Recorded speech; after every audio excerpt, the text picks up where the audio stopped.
Hey creator, I'm Ian Corzine, your social media lawyer. In today's YouTube Rules for Beginners Part 2, we're going to talk about Coppa, we're going to talk about the obligations that YouTube owes you as a creator, and whether or not YouTube has a duty to post your content. All right, let's get to it.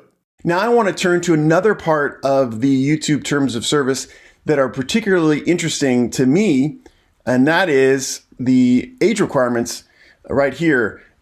You must be at least 13 years old to use the service. However, children of all ages may use YouTube Kids.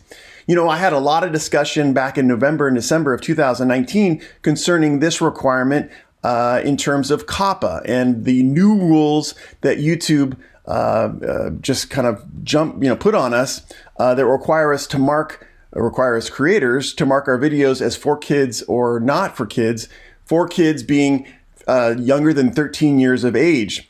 So what YouTube is saying right here is that in order to use YouTube, you have to be at least 13 years old.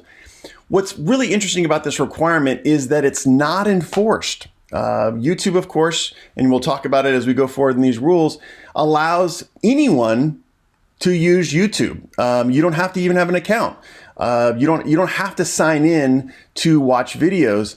And so one of the questions I've always had about YouTube is if they have a rule that says you must be at least 13 years old to use YouTube, is it really a rule if it's not enforced? I mean, shouldn't there be some sort of protection so that people who are younger than 13 years of age can't use YouTube? We've talked about it in other videos.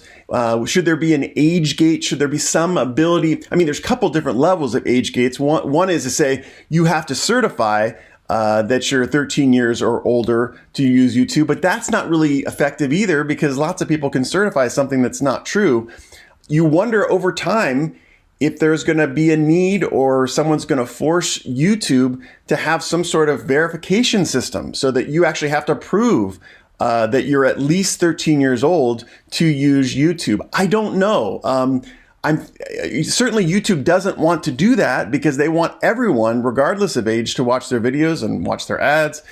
They make money that way. However, at the same time, you know, I do believe that YouTube has some good interests in heart, and so they may really want to, at some point in time, enforce this rule that says that you got to be 13 years old or older to use YouTube. So it's just something to think about over time, is really if there's a rule that says you must be at least 13 years old to use YouTube, is it truly a rule if it's not enforced? And right now, YouTube doesn't enforce it.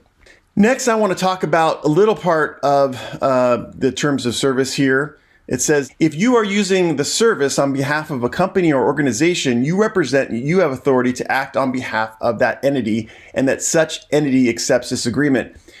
YouTube is a little bit ambiguous when they discuss this acceptance of this agreement. There is no dispute that if you use YouTube, that you have to use it according to this agreement, this terms of service, and that you are entering into a contract with YouTube or Google LLC when you use YouTube, and you have to use it according to these rules. This is just an explicit reference for businesses that says that, listen, if a business is using YouTube, it's accepting this agreement. And later on, you'll see as we go through that you also are accepting the agreement. What's interesting, though, is that YouTube never really comes out and it is very explicit or express and says, you agree to these terms impliedly and expressly by using YouTube. So anyway, I want to point it out. It is true that you are in a contract with YouTube, whether or not you view or you create on YouTube. Next, what I want to do is turn to another portion of the YouTube terms of service, and that is content on this service. And I wanted to highlight this portion right here, which says YouTube is under no obligation to host or serve content. And let me expand that out a little bit. Not get too much. It says YouTube is under no obligation to host or serve content.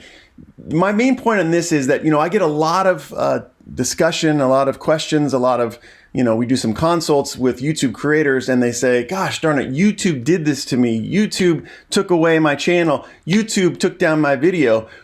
And my first thought, having gone through these rules many different times, is that I know that's exactly right. YouTube has that full ability to control what content it wants to put out to the public.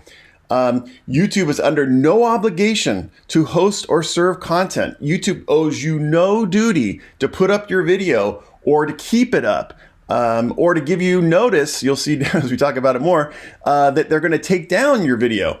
It is up to them. So when you make content for YouTube, even though sometimes we just kind of get lulled into this feeling that whatever we put up, we have a right to put up, it's our free speech. No, there is no free speech right. YouTube is a private sector company, and by their own very terms, a platform.